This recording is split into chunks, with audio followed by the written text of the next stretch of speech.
Thank you, everyone. Welcome, everyone. So my name is Lace, and I'm being joined here by my colleague Nathan Christie, and we are just going to walk you through about MS Teams Phone. Right. So let's start.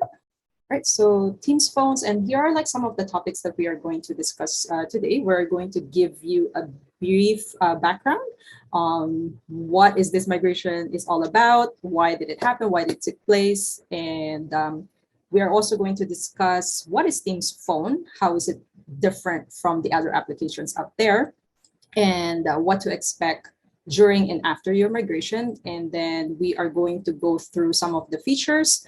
While we're going through the features, we are going to coincide it with the demo. We also have prepared some of the best practices that we recommend for you to do while using Teams phone. And we are going to go through some questions and answers. Right, so the background for MS Teams phone is that before 2018, so most of the phone lines at OIC or UFT in general is either with Bell or Rogers. And then by around 2019, this is when the migration happened. So from an actual hard line, Bell or Rogers, UFT decided to switch it to VoIP. So VoIP stands for Voice over Internet Protocol. And the reason why is it switch is because of easier to use. There's an app that you could use to make inbound or outside phone call, and then there is a cost saving as well for the departments. So that's why we migrated to VoIP phone lines. And then now, 2023, we are going to be migrated to Teams. And why are we going to migrate to Teams? The application that we are using at the moment is called the Communicator 7 or C7 application. And this application is being decommissioned by end of the month. So that is like the main trigger for UFT to actually switch to another platform. And since we are an Office 365 school, they've decided that it's best for us to tap into the functionality of Teams phone call, since it's all in the application and ease of use. So why not switch to Teams? So that's a little bit of the background. Why are we using Teams phone moving forward? So here. So what to expect during and after migration. So the first phase of migration took place last Friday, April 14th. It says here on our slide it's 10 a.m., but there's a bit of delay last Friday due to some network issues, but it was rectified around 1:30. So users who are on the list to be migrated. So if you are wondering who are this list of users, so these are people who are exclusively using the Communicator 7 app. If you have a physical desk phone or a physical phone in your office, then you are not part of the phase 1 migration. You will be part of our phase 2, which is happening anytime within the past 2 weeks. We're just waiting for confirmation from ITS for the actual date. So anyway, going back, so what to expect during or after migration. So if you have been migrated to Teams last Friday, you would notice that you weren't able to receive an inbound or outbound phone calls. But then after an hour of migration, you might start receiving phone calls if there are some people, of course, calling you. And then you will be able to see this the keypad within 24 to 48 hours. So the keypad will be visible on your end if you log out or log back in onto your app, or you wait 48 hours. Nathan, quick question. For your end, did it appear as soon as after an hour, or you have to log back in? For me, it appeared, so when I signed out of Teams and signed back in again, it appeared for me right away. Okay, perfect. So I recommend that if you want to see it right away. Okay, so after an hour of migration. Mm-hmm. Okay, perfect. Thank you. Yeah, so as you can see that it's within the application. So usually you are on the chat feature, but then if you go to calls, then this is where you'll see the dial keypad. Okay, so next. So Teams phone feature, as I mentioned a while ago, it's accessible. You're using the same application.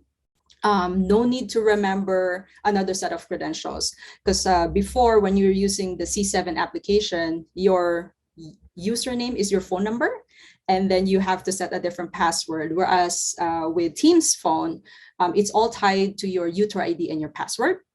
No need to remember a voicemail passcode as well, because it's all in the application. And then by default, this is like one of the best features that we love, is that your voicemail to email is set by default. So you get a notification on your email if someone left you a voicemail. And then you can assign delegates and call forwarding. So I will stop here and I will ask my colleague Nathan to share his screen so that we can go through the demo. Yeah, so as we see, we have the dial pad on the left side right here, and then your work number. And of course, you can remember mine as well if you ever want to talk about Communications Education Commons. Your work number will appear just below here on the dial pad. And then looking out across to the middle of the screen. So again, this is under your calls, and you can access on your left-hand side here. You have your calls history, and then finally the details of each call. For example, we just had a missed incoming call at 10:27 a.m. just as a test. It'll tell you a few more details about that call, who it was from. And if you do want to call back the person, you can if you just highlight along the line here, they'll have the call button. There's 3 dots here. We'll also have a couple more options: calling back, remove from the call history view, add the speed dial, essentially favoriting the call of the contact, adding the contact to the book, especially if this is a person that's external, that might be handy for you. Or if it's someone you don't want to hear from, of course, there's the block option. Liz, what would you like to go through next? Yep. So let's go back to the customer setup, wherein people can customize their voicemail. Yep. So that'll be in the bottom left right side here. I think you can also go to settings from the top and then select settings here.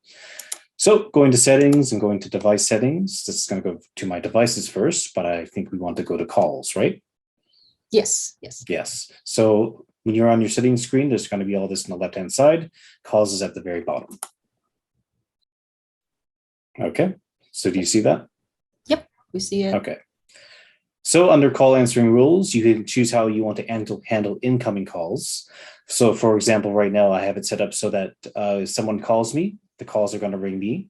However, I can also have it set up so I can forward my calls. And this is good if you have someone who wants to act as a delegate for you, or you can forward your calls to voicemail, for example. So just looking at that one right now, that option, you have an option to forward to your voicemail, to a new number or contact, to your delegates, or to a call group. The option to configure your voicemail, you can do through this button right here that says exactly that, configure voicemail. I'm going to select that right now. And as you see, you'll have a couple new options pop up.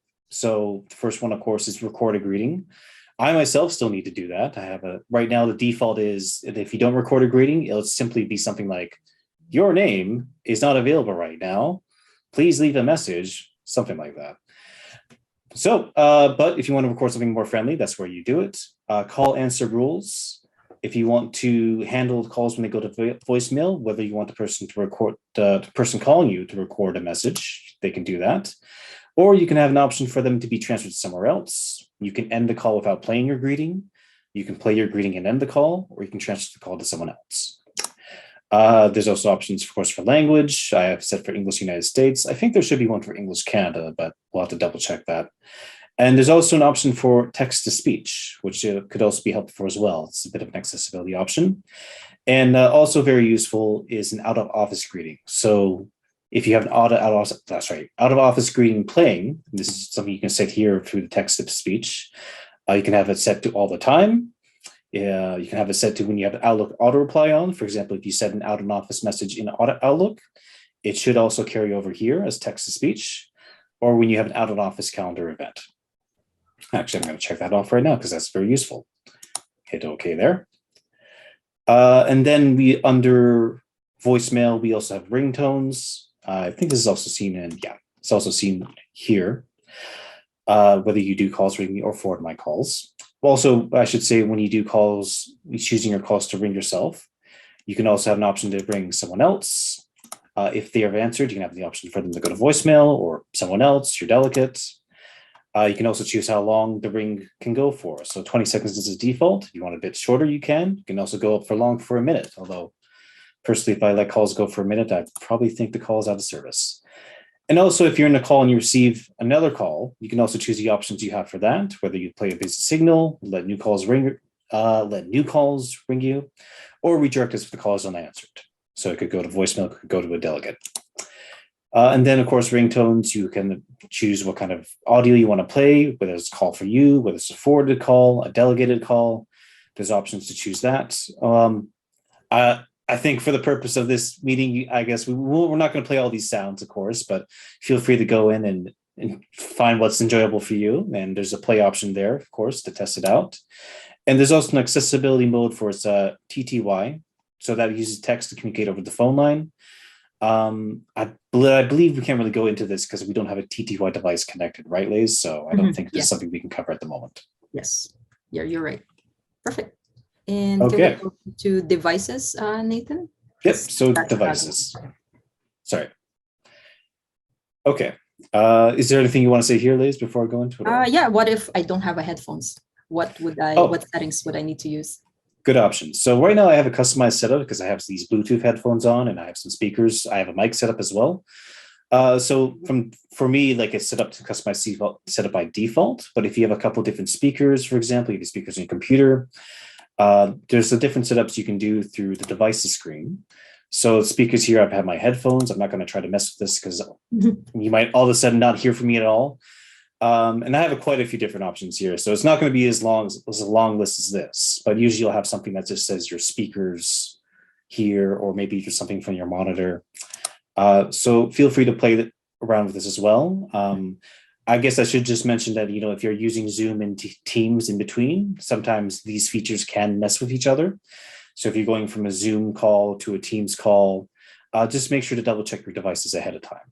I've had to do that a couple times. Microphones is the same thing. For example, I have an external mic that I'm using, but you may also want to use something. If you have a headset, for example, it may have a mic. You may have a camera. The webcam, for example, usually has a mic.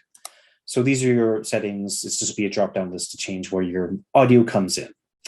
If you always are not really sure of how your call is going to be heard, you can always make a tusk call. There's an option there to automatically adjust your mic sensitivity, which is helpful.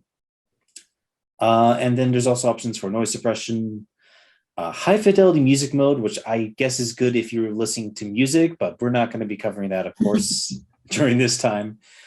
Secondary ringer, which I actually forget what the secondary ringer is for. Lace, do you recall that? No, yeah, I never used this feature. So yeah, this feature still I think they're kind of adding features like every month or so into Teams phone. So there's always going to be something new popping up. And of course, with the camera, right now we're on a Zoom call. So because this is in Teams, it's not going to show the camera because at least for my computer, it can only have one camera control at once.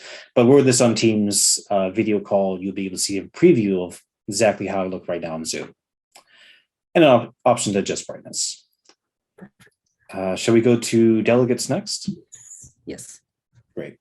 By the way, I should say, if you guys have any questions while I'm doing this or while Lace is speaking, we will have time at the end to take questions and answers. So just hold on to that for a moment and we'll get to them soon. All right. When you go into the general settings, so I won't go through all these settings because they're all relevant to Teams outside of Teams Phone. I think the pertinent thing here is to talk about delegation. So delegates can make and receive calls on your behalf. This is especially important if you have someone or you are someone who is basically taking calls for a person. So here, you're going from general to delegation to manage delegates. I'm going to click on that right now. And right now, I don't have any delegates that I support, so this list is empty. But were there people that I would take calls for? Their names would appear here. Before this call existed, Liz and I did a bit of a setup, and Liz was so gracious to add me as a delegate. So as you see here, you can see the Liz is right there. Delegates can make and receive calls on your behalf. So whenever I get a call now, what will happen is that Liz will get that call from me, and then she can choose to answer on my behalf, forward, however she wants to do it, take a message, so on and so forth. If I wanted to add another delegate, I could do so. Let's say I want to add Jed De La Cruz as a delegate. I would do that. I'm not going to do that right now because he would be very confused. But that's essentially how you would do it. If I want to remove a delegate, I would just click on these three dots here. You can edit their permissions, so what they can do. So I want Liz to make calls on my behalf, receive calls, change call and delegate settings. So they can go into settings if you wish. You don't have to do that. Your delegate can do that. Or you can just remove them entirely. An important thing to do then, if you do have delegates and you want to have that forwarding set up. So I'm going to go back to the calls window here. In the bottom left corner of the screen, you see that there is a don't forward symbol right next to a phone setup. So right now, if I get a call, I don't have a forwarding set up at all. But if I were to change this, you see that I have a couple different options. So of course, don't forward is the default check mark there. There's also to forward the voicemail. But since I do have a delegate set up, who's Liz, I can click this option. And then now whenever I get a call, it's going to go to Liz instead for her to decide what to do with it. Yeah, I think this is very important, Nathan, for example, you are going away on vacation and then you want me to take your important phone calls. So that's another option. Or if you don't have a delegate, just make sure that forward it to, well, by default, it gets forwarded to your voicemail when you're not around. But if you have a delegate and you want them to receive your phone calls on your behalf, so make sure that you turn on this feature. That's right, just in the bottom left here. And then of course, so just double check. You can also go through, once again, it's general. Delegates are in settings under delegation and then under calls. So it's a bit annoying because delegation is in a different section than calls, but I guess delegate has applications beyond just calls. Then you also have the forward my calls set up right here where you can forward to your delegates. Okay. Liz, was there anything else in the window that we want to look at, or? No, I think like while you're in here, we can go through some of the best practices so that we can walk through our attendees on what they are. Okay, so one of the best practices, of course, like you have to ensure that you're logged into the Teams application so that you can be able to receive an actual phone call. And then as I mentioned earlier, phone calls will automatically route to your voicemail in the event that you're not logged into the Teams application. So like you went through a while ago, Nathan, like how you want to customize your voicemail message for personal touch. And I think one of the things here that we need to share to our attendees is that if you're in a meeting, what do you need to do so that you won't receive and the call went through, right? Yeah, so to make sure that you have your do not disturb setting, because we did try this just before this meeting.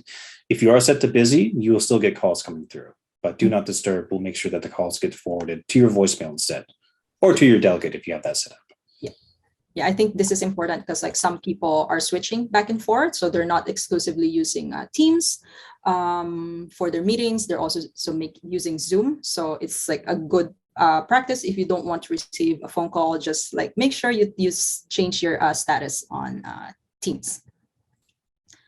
All right, I think that's it for the rest. So again, like for any support that's required, so we have the Education Commons Service Hub, our drop-in, then you can also book an appointment with us. And then I think we're just going to share this presentation.